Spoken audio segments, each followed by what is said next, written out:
Pada kesempatan ini, saya ingin membahas satu topik yang menarik tentang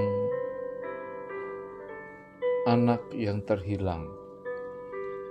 Dalam Lukas pasal 15, ada seorang bapak yang punya dua anak, satu anak bungsu dan satu sulung. Anak yang sulung ini adalah anak yang menuntut harta waris sebelum pada waktunya. Tetapi sang bapak memberikan warisan kepada anaknya yang bungsu bukan karena lemah. Saya yakin bapak yang kaya ini bukan sosok ayah yang gampang dipengaruhi oleh keinginan anak.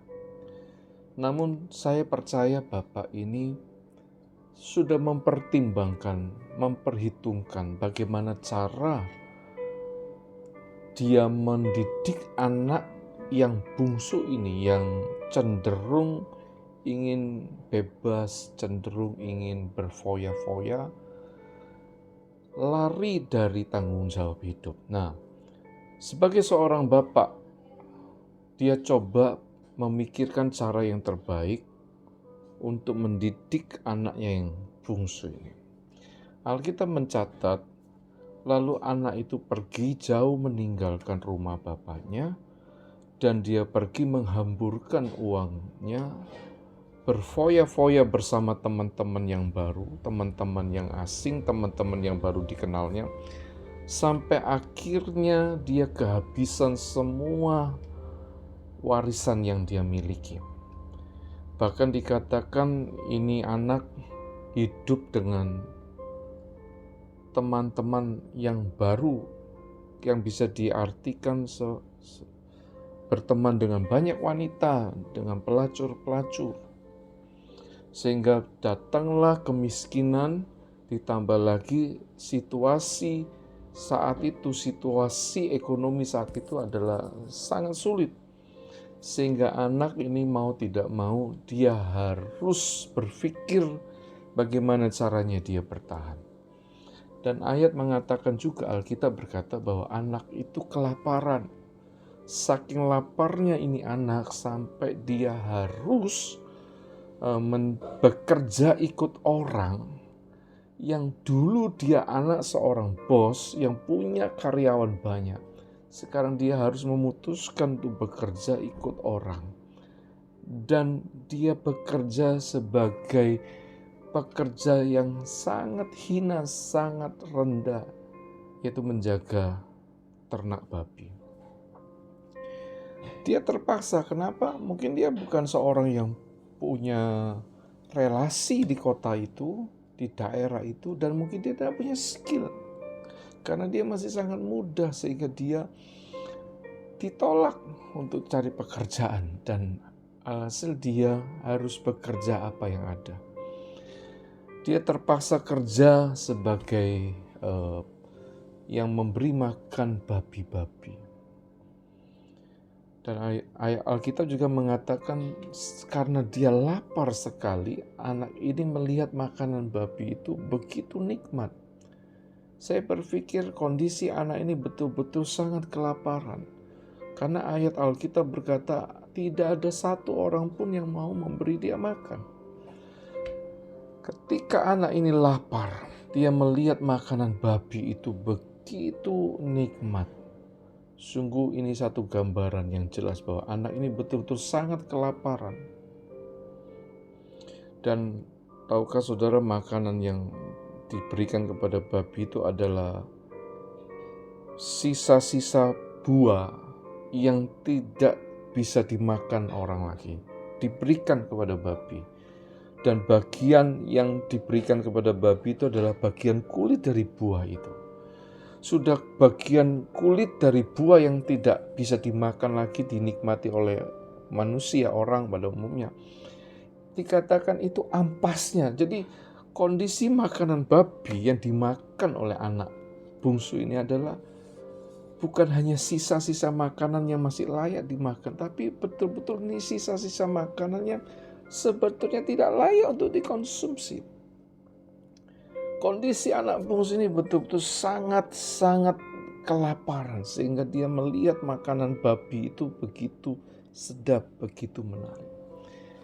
Nah, di sini saudara saya mau katakan, lalu timbullah pemikiran anak itu. Ternyata di rumah bapakku lebih baik. Setidaknya bisa makan di sana. Karyawan bapak saya tidak pernah kelaparan. Sementara aku di sini hampir mati kelaparan. Muncul satu pertanyaan sekarang. Anak bungsu itu kembali ke rumah bapaknya. Apakah karena dia kelaparan, didorong oleh rasa lapar, atau anak bungsu ini pulang ke rumah bapaknya karena dia sadar bahwa dirinya sudah jauh dari bapaknya, sudah membuat keputusan yang salah? Yang mana menurut saudara? Kalau dikatakan anak ini pulang ke rumah bapaknya karena didorong oleh rasa lapar, saya pikir anak tidak perlu pulang ke rumah orang tuanya kalau hanya karena lapar. Dia mungkin bisa menjadi pencuri. Dia mungkin bisa menjadi sekelompok orang jahat merampok. Dia mungkin bahkan tetap tinggal sebagai karyawan jaga babi dan makan apa yang diberikan babi. Saya pikir bukan itu yang mendasari anak pemuda bungsu ini, anak bungsu ini kembali ke rumah bapaknya. Saya lebih condong yakin bahwa anak ini pulang ke rumah bapaknya. Dia didorong oleh rasa kesadaran bahwa dirinya jauh dari bapak. Itu merugikan dirinya. Dia sadar ketika dia jauh dari bapak, membuat keputusan pergi meninggalkan bapaknya, justru membuat dirinya semakin susah. Kesadaran ini yang paling tepat, paling cocok untuk menafsirkan alasan utama kenapa anak ini pulang ke rumah bapaknya. Dia pulang ke rumah bapaknya sekali lagi karena dia sadar dia sudah salah membuat keputusan. Dia sadar bahwa dirinya sudah menyakiti bapaknya. Kesadaran yang seperti ini yang Tuhan mau dari kita semua. Buat Tuhan menolong kita itu mudah. Buat Tuhan memulihkan kita itu mudah. Buat Tuhan menyembuhkan kita itu mudah. Tapi pertanyaannya, apakah kita itu sadar kondisi kita yang sebenarnya saat ini? Anak ini sekali lagi pulang ke rumah bapaknya karena dia didorong rasa sadar bahwa penting sekali aku mendekat kepada Bapakku daripada menjauh. Nah, anak Alkitab berkata, dalam hatinya anak ini berpikir, nanti aku mau pulang, aku mau pertama kali yang aku katakan kepada Bapakku adalah, aku telah berdosa kepada Bapak dan surga. Dia menyadari bahwa dirinya berdosa, dia sadar dirinya hina, kotor, najis. Kesadaran ini yang membangkitkan keberanian anak ini untuk datang kepada bapaknya. Meskipun dia pasti punya satu perasaan takut tertolak, tapi dia gak peduli. Dia tetap datang karena dia berpikir, lebih baik aku mati di tangan bapakku daripada aku mati kelaparan. Berapa banyak dari kita, seringkali kita ketika kita jatuh dalam dosa, kita takut pulang ke Bapa, kita takut datang kepada Bapa, kita takut menyadari, mengakui dosa-dosa kita. Kita berpikir, lebih baik aku tetap di sini daripada aku pulang, aku makin dicaci maki, aku makin diremehkan. Padahal sebenarnya belum tentu apa yang kita takutkan itu yang terjadi. Ketika anak bungsu ini pulang, memantapkan tekadnya untuk pulang dan ketemu bapaknya. Dia sudah siapkan diri mentalnya.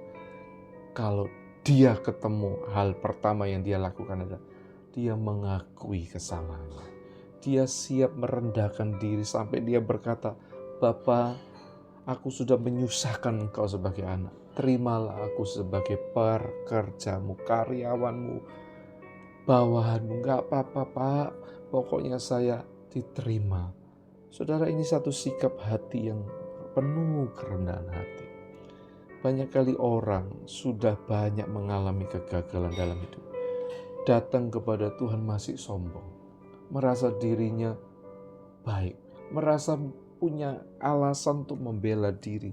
Seolah-olah aku gagal karena orang lain, aku begini karena orang lain, karena keluargaku, karena pasanganku.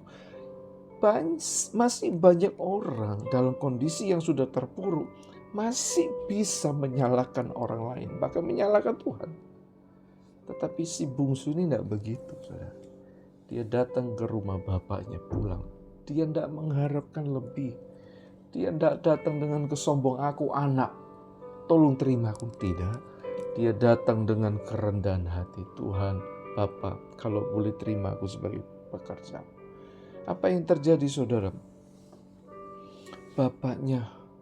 Respon bapaknya di luar dugaan. Dia lalu memanggil karyawannya, siapkan pesta. Ganti baju anak ini. Ganti dengan baju yang bagus. Anak ini bingung.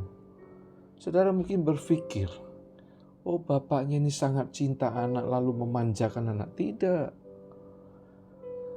Bapak ini kok begitu responnya di luar dugaan. Wah, ini karena bapaknya pilih kasih. Tidak. Ayat Alkitab jelas mengatakan bahwa di ayat yang sebelumnya bahwa dia bapak yang sudah mempertimbangkan apa yang baik buat anaknya, bahkan yang terbaik buat anak-anaknya. Tapi anak si bungsu ngotot dengan kemauannya. Dia tetap pergi meninggalkan bapak. Dan seolah-olah bapak mengizinkan. Allah kadang-kadang membiarkan kita mengikuti keputusan kita dengan satu tujuan untuk mendidik di anak tersebut. Tapi dalam hati Bapa dia menangis, dalam hati bapaknya dia menunggu kapan anakku pulang. Dan dia percaya ketika anaknya pulang, dia tahu apa yang dia lakukan. Karena dia tahu anaknya sudah berubah. Ketika kita datang kembali kepada Tuhan, Tuhan sudah bisa melihat bahwa hatimu sudah berubah. Kalau orang gak berubah, dia tidak akan pulang kepada Tuhan. Dia gak akan mencari Tuhan kembali. Itu ciri orang yang sadar.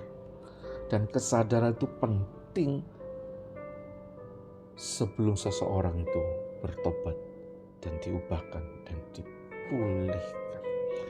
Saya berharap cerita tentang anak yang terhilang ini menginspirasi kita semua bahwa sungguh Tuhan itu adalah pribadi yang baik. Ketika anak itu pulang dengan compang-camping, Bapa kita menerima kita, bukan memanjakan kita, bukan mentolerir kesalahan kita, tidak. Bapa Allah kita yang digambarkan seorang Bapa yang baik, itu kepingin menunjukkan betapa dia cinta dia, betapa dia cinta anak orang pilihannya. Terbukti sebelum anak itu pulang, bapaknya tiap hari menunggu di rumah. Dia menunggu di pintu, siapa tahu anaknya pulang hari itu. Mana ada bapak yang mau setia konsisten menunggu anak yang sudah pergi dengan tidak menghormati orang tuanya. Cerita tentang anak yang terhilang ini sungguh memberkati kita semua. Bahwa Allah yang benar, Allah yang hidup itu Allah yang mencintai kita sungguh-sungguh.